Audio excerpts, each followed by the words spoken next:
Back in May 1999, David Phillips, an engineer living in Davis, California, was strolling through his local grocery store's frozen food aisle when he noticed a promotion on a frozen meal carton from the brand Healthy Choice. According to the promotion, he could earn 500 air miles, which are loyalty points that can be redeemed against flights, hotels, and certain travel expenses, for every 10 barcodes from Healthy Choice products he sent back to the company by December. Now, a lot of people ignore promotions like this, assuming it's not worth their time or that they'd need to spend hundreds of dollars for the returns to really be worth anything. However, David started doing some mental maths and realized something. If he got this right, he and his family wouldn't have to pay for another flight in their entire lives. What had he figured out? And what was he about to do next? Stay tuned as we take a deep dive into this story and many other tales of people finding legal loopholes to get unimaginably amazing deals.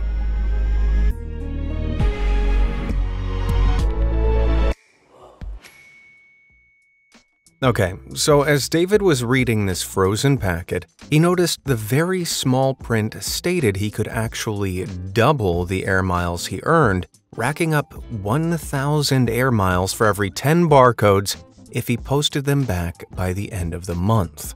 He wanted to fly his family to Europe for the summer and realized this could be his golden ticket. Usually, participating companies would offer a couple of air miles for every dollar spent with them. Now, Healthy Choice frozen meals were only $2 each. Times that by 10, so $20 for 1,000 air miles. Doesn't sound like a bad deal. Until you realize he needed at least 35,000 air miles for a domestic North American flight. That's $700 of frozen food for a single one-way flight. But David realized the promotion said it applied to any Healthy Choice product, so he went hunting for a cheaper option. A few aisles away, he found cans of Healthy Choice soup for only 90 cents each. Much better. He filled his cart with them, but David's big plan meant he needed more, a lot more. So after loading up the soup, he headed to his local discount warehouse store, known as Grocery Outlet, and that's where he hit the sweet motherlode. Individual Healthy Choice pudding cups for just 25 cents apiece, each with their own glorious barcode. David cleared out the whole store of pudding, but he wanted to go even further, literally. So he asked the manager for the addresses of all the other grocery outlet stores in the area. He spent the entire weekend traveling all over the region, buying every last Healthy Choice pudding cup he could get his hands on, from Davis to Fresno. He even put in an order at his local store for 60 more cases, and when he returned, there were 2 whole pallets of pudding with his name on them.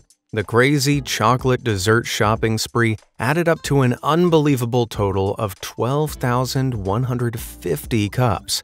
Talk about putting in the hard work.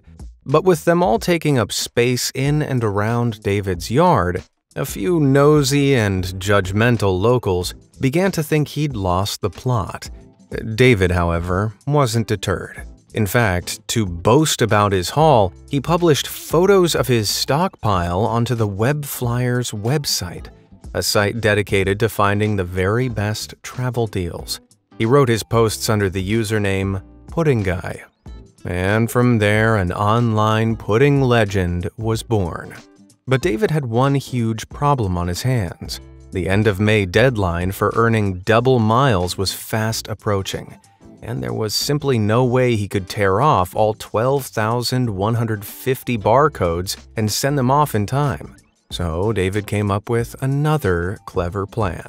He packed up all the pudding and drove to 2 local food banks and the Sacramento Salvation Army, where volunteers agreed to tear off the barcodes in exchange for the generous food donation.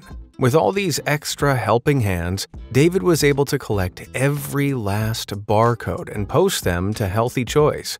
Then all David could do was wait with bated breath. What if Healthy Choice caught him out on some technicality, because surely this deal was too good to be true? Then, a few weeks later, a large package arrived in the mail from Healthy Choice. Inside were 2,506 certificates, each one awarding David with 500 air miles. Any math whizzes watching may be able to work that sum out in their heads, but don't worry, I have a calculator and I can tell you that it comes out to a total of 1,253,000 air miles. David split 216,000 air miles between his United, Delta, and Northwest accounts, and posted the rest, 1,037,000 air miles, to his American Airlines account. And by surpassing the million-mile mark, David gained Advantage Gold status with that airline, entitling him to priority boarding, upgrades, and bonus miles for life. So, taking his whole family to Europe for this summer would have cost David several $1,000s in plane tickets alone. But by buying a total of $3,150 worth of pudding cups instead and claiming those 1.25 million air miles, he had effectively paid for 31 trips to Europe from North America for less than $100 per ticket. And by donating the pudding to charity, he also claimed an $815 tax write-off, meaning each of those 31 tickets only cost David a mere $75. All that mental math paid off in the end. After buying all that pudding, David could jet set to any sunny beach in the world for practically nothing. You'd think after buying all that pudding that David would be sick of the stuff, but he actually kept 100 cups for himself. And though his family may have had their doubts at first, I know I would if my husband spent $3,000 on pudding over the course of a weekend. They enjoyed memorable trips to Italy, Peru, Mexico, and the east coast of the US. The Phillips family traveled so much that the pudding miles have now all been used up. So not the lifetime supply of flights he could have had, but pretty darn close. If only they had more grocery store outlets in Fresno. But the legend of Pudding Guy still lives on in internet legend as a classic tale of a smart guy who worked out how to game the system. Man, I sure would have paid a lot more attention in math class if pudding had been involved. Home Sweet Home. They say New York is the city that never sleeps. Probably because no one living there can afford to sleep. The average cost of rent is a staggering $4,295 per month, and that translates to roughly $77 per square foot of space. But if you want to know how to afford to live in Manhattan, ask a cab driver. They don't just know the city's streets like the back of their hand, but they also know how to hack the city's bylaws. In 2015, Oltimji Otora was a cab driver who received an ingenious tip-off regarding one specific property law. Taking the advice, Oltimji rented a room at the Chelsea Highline Hotel, and then the next day, he requested a 6-month lease. The hotel was registered as an SRO, or single-room occupancy, which typically describes a residential building for low-income tenants. To protect these tenants from dubious landlords, New York State issued a series of laws, such as a little-known Rent Stabilization Administrative Code, which dictates that SRO occupants who request a 6-month lease will be made permanent tenants. The room Oltimji had requested was officially listed for $0 a month rent, meaning he now had a rent-free room for life. But after requesting the lease, the hotel's landlord figured out what was happening and locked Oltimji out of the room, purposefully preventing him from becoming a permanent tenant. To claim his room back, Oltimji had to return to the Manhattan Housing Court to enforce the law. After a lengthy legal battle, the judge finally ruled in his favor. One of the deciding factors ruling against the landlord was that the year before, another cab driver had applied the exact same law. Hamidou Guira had secured a permanent room for a stabilized rent of only $226 a month. Meanwhile, Hamidou's buddy, Joe Stevens, another cab driver, had been living in the hotel for the last 20 years for a similarly low amount. These housing laws apply to other hotels in New York as well, including the Waldorf and the Marriott Marquis, and can be enforced by anyone. However, don't expect to rock up to any hotel in New York and be given a free room. For a hotel to be subject to the code, it must have been built on or before July 1, 1969, and contain 6 or more housing accommodations where rent prices at the time were established to have been less than $350 per month.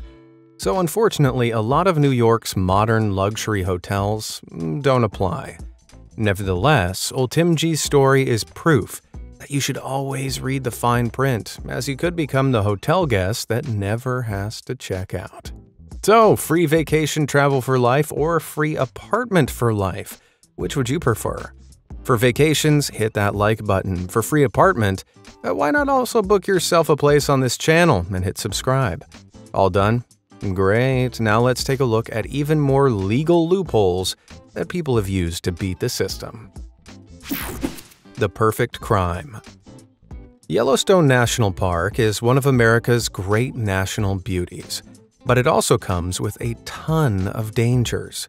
Park rangers will warn you about getting too close to grizzly bears, while scientists will warn you about the 500 active geysers across the park, which shoot boiling water up to 180 feet into the air. But there's a place even more dangerous in the park, known ominously as the Zone of Death. Why such a worrying name? Well, that's because it's the only place in the United States where you could legally get away with homicide. Because in this 50 square mile area, no laws apply. To understand why this legal loophole exists, first, you need to know that Yellowstone National Park actually covers 3 states. While 96% of the park is in Wyoming, a smaller 3% section is north in Montana, and an even smaller 1% sliver is in Idaho. And that's where the Zone of Death is found. Because the majority of the park is in Wyoming, any crimes committed in Yellowstone's boundaries are put to trial in the United States District Court for Wyoming. But for a crime to be punished, the defendant has to first be given a fair trial. The right to a fair trial is enshrined under the 6th Amendment of the United States Constitution, which decrees that juries in federal criminal cases must be made up of citizens who are from both the district and the state where the crime was committed. But the Zone of Death, while in Idaho, is complete wilderness. If a crime's committed there, there are no residents in the area to assemble a jury. Without a fair trial, no crime can be charged. So, on a technicality, this area is a lawless zone. And so, by default, best to avoid as a camping spot. Now, this legal loophole was discovered by Michigan State University professor Brian Kalt, who was writing an essay on the 6th Amendment and the right to a fair trial. To his horror, he discovered this glaring legal error by complete chance. He published an essay in 2005 titled The Perfect Crime, as a means to alert Congress to issue legislation to fix the loophole. But so far, Congress has been slow to take any action. Luckily, it seems no crimes have been committed in the area that we know of. Though, as recently as 2022, an Idaho legislature has called for the Zone of Death loophole to be closed. And it's a surprisingly easy fix. All legislators would have to do is redraw the judicial districts of Yellowstone so they fell within state lines. The District Court of Idaho would then govern over the Zone of Death, and the loophole would disappear. But this still hasn't been implemented at the time I'm recording this video. So the area remains the most dangerous place in Yellowstone. Or the best, if you're a professional hitman. None of you are actually hitmen, right? Why do I get the feeling I'm going to regret telling at least one of you about this? Total coincidence. We've all heard of making it rain dollar bills. But what about raining dollar coins? Ouch, whoa, that would be painful. Maybe that's why dollar coins never took off. despite the American government's relentless attempts to launch them. One campaign to get the public interested in dollar coins ended up backfiring so badly, people were going on free vacations instead. But before that, why is it that the US Treasury is so keen for Americans to start using coins? Well, quite simply, it would be a lot cheaper for them. In fact, it would save the US government more than $500 million a year. But surely, paper is cheaper to produce than metal coins, right? Well, it actually comes down to the lifetime of money. As bills are circulated through the economy, they're roughed up, torn, and damaged. Eventually, they're no longer fit for purpose and taken out of circulation to be destroyed. As a result, the Bureau of Printing has to print billions of new dollars every year to replace the old currency. Up to 70% printed each year are used to replace notes considered to be unfit for use. Dollar coins, however, last 16 times longer than paper notes do. The lifespan of a dollar bill is around 6.6 years, but a dollar coin can last around 30 years. And so, the US Mint has tried a number of methods to get the public interested in using dollar coins. In one rollout scheme launched in 2008, the Mint offered to sell the new dollar coins at face value, with free shipping, allowing the use of credit cards to purchase the coins. Well, one science researcher, Jane Liaw, took note of this scheme and suddenly realized that there was a major loophole here. If she got a credit card with a high enough limit, she could, for example, purchase $10,000 coins, then deposit the coins in the bank and pay off the credit card. Usually, banks offer rewards for paying back credit early or within a certain time frame, such as free air miles.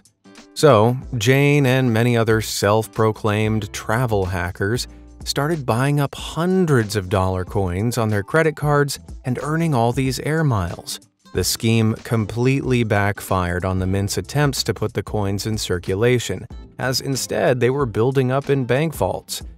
Mint officials realized there was something going wrong when they discovered a small amount of customers were ordering huge quantities of the coins. The top 20 customers alone bought around $696,000 between them. One man reportedly ordered $2.4 million worth of coins, and none of them were entering into circulation. Eventually, by 2011, the Mint caught on to the scheme and sent letters to the travel hackers exploiting this loophole, imposing a strict limit of buying only 1,000 coins every 10 days. The US Mint may have ended this clever free air miles hack, but dollar coins have never really caught on with the public, most likely because they are heavier and bulkier in your wallet than the ease of using paper bills. Besides, it's no fun having dollar coins thrown at you when you're on stage. No, wait, pretend you didn't hear that. Poker face. When it comes to gambling, they say the house always wins. But sometimes, clever gamblers can beat the house at its own game, such as in 2010, when gamblers using the British Columbia Lottery Corporation's Play Now website discovered a loophole that reliably paid them $197.50 every time they played. As part of a promotion scheme, new players to the site would get a $100 incentive in their accounts. Players then deposited $100 of their own money into the account and played a baccarat game, betting $50 on both the player and the banker. In baccarat, there are only 3 possible outcomes.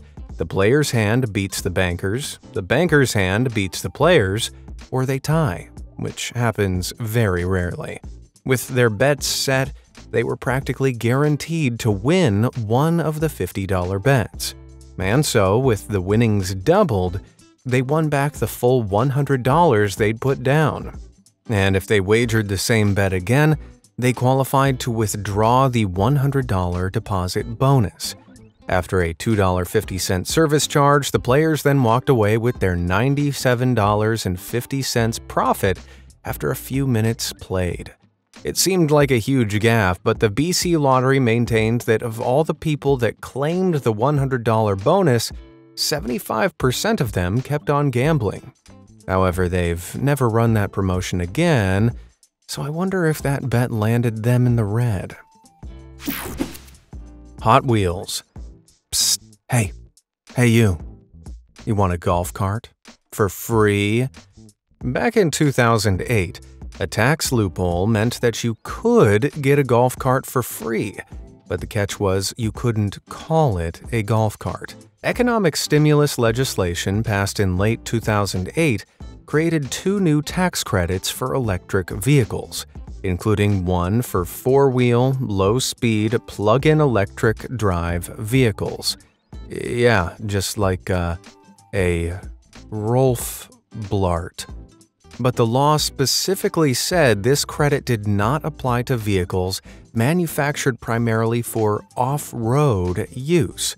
So, a golf cart designed for off-road use on a golf course was automatically disqualified.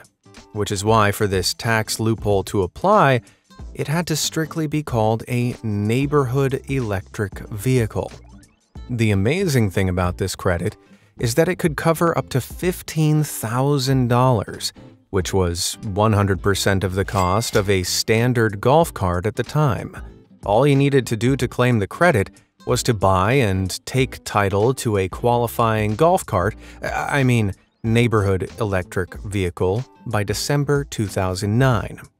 So, provided it had a license plate, signal lights, and wing mirrors, you could drive it off down the highway for free.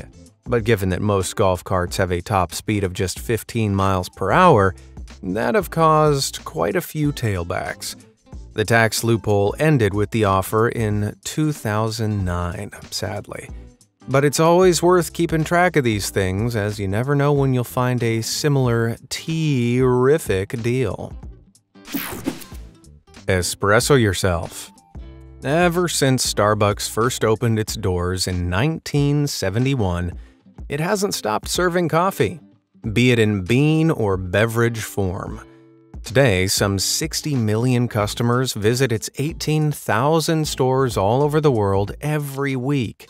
As a result, Starbucks came up with a loyalty card scheme called Starbucks Gold. Members were entitled to a bunch of benefits, including a free drink on their birthday, free refills, and one free drink after every 12 drinks they bought. Now, most of us might have settled for a free filter coffee, but other customers have used this free drink to start breaking records. Now, Andrew may sound like an ordinary name, but it's the name of a man who made a truly insane drink. Back in May 2014, he marched into a Starbucks and put a glass vase down on the counter, challenging the baristas to make a Frappuccino. But not just any Frappuccino. A 60 espresso shot Frappuccino, the Vanilla Bean Mocha Mega Frappuccino came in at a total of $54.75, but Andrew didn't pay a dime. Because Andrew, a Starbucks Gold member, had bought 12 drinks in the days beforehand, and at the time, there were no stipulations about what beverage Gold members could claim. So, this 128-ounce monstrosity was totally free. Though Andrew's record for the most expensive Starbucks drink didn't last long, as it was beaten just 2 months later. Can you guess where? Florida. It's always Florida. The woman set the new record at $60.58, with her drink also featuring 60 shots of espresso, along with caramel, white mocha, and hazelnut syrups. She also didn't pay for this supersized drink as she used her loyalty card and… is that a glass keg? But the infamous Florida man reared his head, shattering the record again in October, when William Lewis asked for a mega latte that featured 101 shots of espresso and 17 pumps of vanilla syrup. The drink totaled $83.75, but William also got the drink for free on his loyalty card. Now, all these drinks may sound impressive, but they could also be deadly. Caffeine is a stimulant, with a daily consumption limit for humans being some 400 milligrams. Meanwhile, a Starbucks espresso shot contains 75 milligrams of caffeine. So, Andrew's and Florida woman's drink topped out at 4,500 milligrams of caffeine, blasting 11 times past the daily limit. William's drink, on the other hand, totaled 7,500 milligrams of caffeine, a literal heart-stopping 18 times over the daily limit. Drinking these drinks all at once could trigger a lethal caffeine overdose, resulting in irregular heartbeats, seizures, and even heart failure. Wisely, none of these creative customers drank them in one go. Andrew finished his mammoth frappuccino over the course of 5 days. William, on the other hand, split his between 3 friends who drank it out of normal-sized coffee cups, turning his one free drink into dozens. I imagine Starbucks management was, bitter. Double trouble. Identical twins can sometimes be so hard to tell apart that even their parents struggle. But while their parents only have to worry about calling them the wrong name, the cops have it much harder. Now, in law, the saying goes, innocent until proven guilty, which means, in many places, in order to be punished for a crime, there needs to be proof beyond a reasonable doubt that the person accused committed it. Any crime show fans watching will know a deciding factor in any case is DNA evidence. But here's the kicker.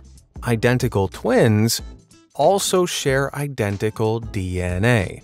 And so even DNA evidence can't prove which twin committed a specific crime. This exact legal dilemma occurred back in 2008 in Malaysia, when a judge couldn't determine which identical twin owned a stash of narcotics. Therefore, by law, they both had to be acquitted because of the wrongness of imprisoning an innocent person outweighs detaining a guilty person. A similar case also occurred in Arizona, the US, back in 2011. The judge couldn't decide whether Orlando or Brandon Nemhard had gotten into a fight outside a nightclub, one that ended fatally for the other person involved. Despite DNA evidence and abundant witnesses to the crime, there was no way for the prosecution to definitively pin the crime on either Orlando or Brandon. They shared the same distinguishing features, identical DNA, and most importantly, both blamed the crime on the other, and so they both went free. To this day, the police still can't determine who committed the crime. I guess it's a win for the twins, at least. Living the pug life. New Yorkers spend on average up to 117 hours in traffic per year. That's equivalent of being stuck in your car for over 4 days. So it's no wonder that most residents opt for public transport instead, with 2.4 million people traveling daily on the subway. It's a far more convenient way to travel, with people often taking their pets, too. But in 2019, the New York City Transit Authority put forward a rule that no animals may board trains or enter stations without being carried inside a container, like a portable kennel. But where there's a hard rule, New Yorkers will always find a loophole. While the rule requires pets to be inside a container, it doesn't actually define what kind of containers are valid. And so people came up with their own creative interpretations of what container was, from backpacks to laundry bags. Though the most popular trend for large dogs was to cut 4 holes into plastic IKEA bags so that their pooch could wear it. Flat pack pets are one of the easiest things to assemble. Simply put slot D into slot B and that's assembly complete. And in accordance with the rule, these IKEA dogs are contained inside the bag. Though the fact no one seems fazed by dogs wearing IKEA bags says a lot about how much weirdness New Yorkers see every day. Jerry and Marge go large. A lot of grandparents spend their well-earned retirements going on cruises or learning to knit, but one grandfather, who had a serious knack for numbers, spent his retirement gaming the lottery. Back in 2003, Jerry and Marge Selby were enjoying their retirement in Michigan when a new lottery game was announced known as Windfall. In the regular Mega Millions lottery, the jackpot keeps building until one lucky person gets all the right numbers and wins the big money prize. But in Windfall, if the jackpot reaches 5 million and no one matched all 6 numbers, all the money rolled down to the lowest tier prize winners. So, anyone with tickets matching 5, 4, or 3 numbers got a prize. Jerry discovered a brochure for this new lottery system at the corner store. A fast thinker, it took him all of 3 minutes to work out how to hack the system. Meanwhile, it takes me about 5 minutes just to decide what pizza to order. But Jerry is a far smarter guy than me. He realized that if he bought $1,100 worth of tickets, that statistically, he'd have at least one 4-number winning ticket, which would earn him back $1,000. He crunched the numbers further and realized he'd have either 18 or 19 3-number winning tickets, which would earn him $50 each. That means in total, after a $1,100 investment, he'd win back a $1,900 return every time. Jerry's clever sums had removed the luck element from the lottery entirely. Now it was just a matter of working the odds in his favor. So, when a roll down was announced, Jerry sprang into action.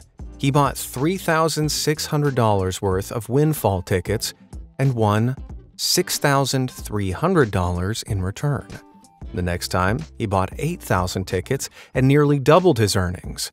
In 2005, Michigan shut down the Windfall lottery, but Jerry soon found a similar game called Cash Windfall in Massachusetts.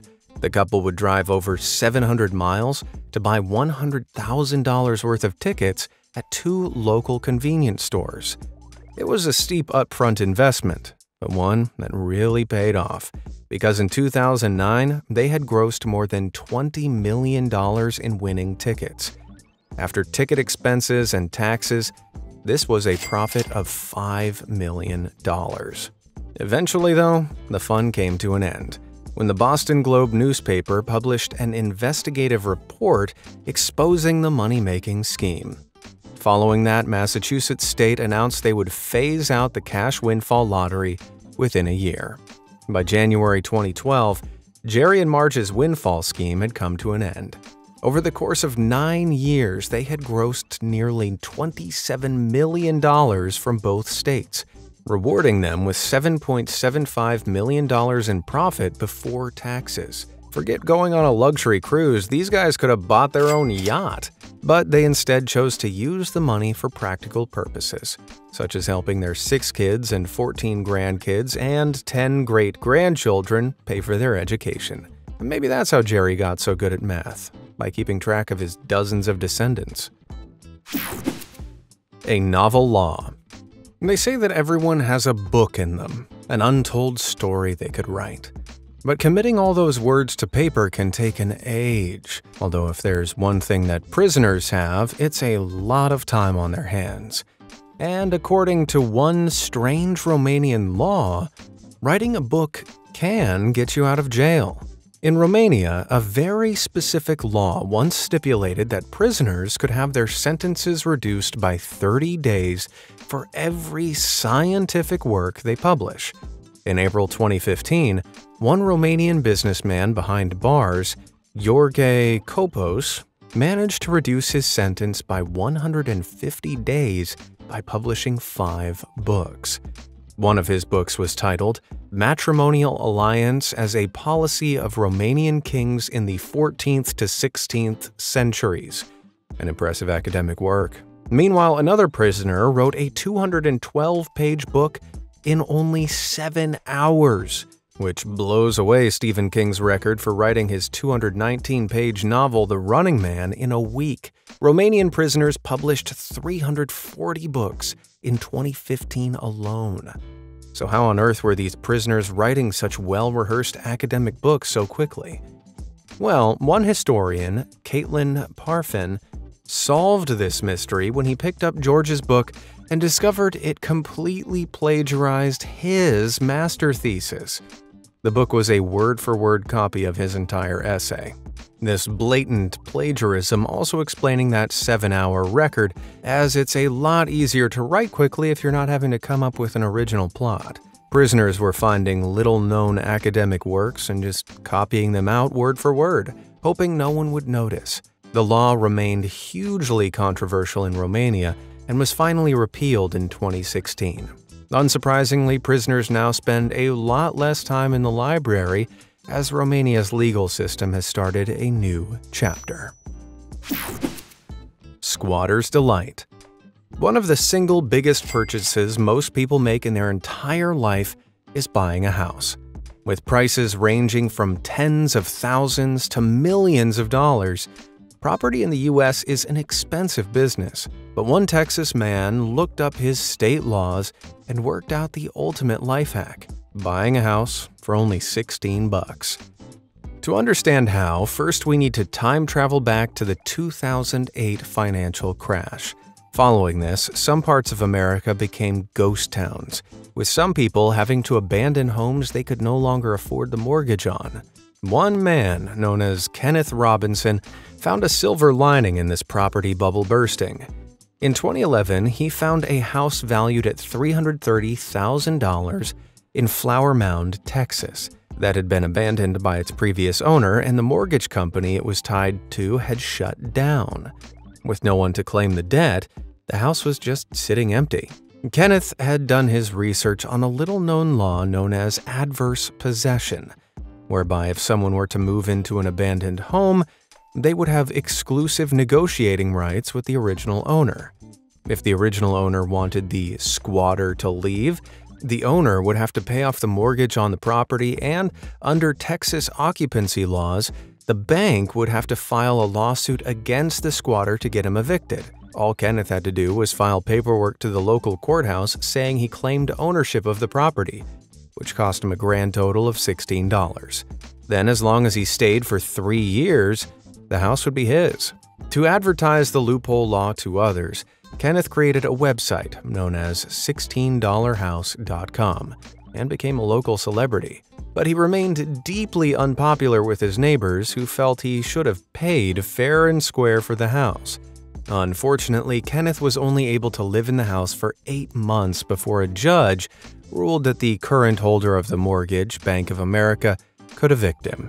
Because Kenneth had boasted about the loopholes so publicly, the judge decided to make an example of him, cracking down quickly to dissuade anyone else thinking about taking advantage of the scheme. Nevertheless, the law of adverse possession still applies, so you can feasibly claim ownership of an abandoned house. Just don't make the same mistake as Kenneth and brag about it on the internet. Free Willy. They say that America is the land of the free. Perhaps in some states it's a little too free, because in the state of Kansas, for example, it's perfectly legal to stroll down the street in your birthday suit, as long as you keep your hands where we can see them. Any naughty behavior will obviously constitute a criminal offense, but just walking around with no clothes on, hey, no problem. But don't take the same chance in North Carolina, because there, public nudity is illegal. But if you want to let it all hang out in North Carolina, there is a way around that. The state's laws preserve the right to do whatever you want on your property. That means you may not be able to walk down the street with your buns out, but if you're standing in your doorway completely nude or in the backyard with nothing on, no one can arrest you. Though I'd recommend against it for the bug bites alone. Which of these crazy loopholes did you find the most interesting? And do you have any other clever ways around certain rules? Legally, obviously. Let me know down in the comments below, and thanks for watching.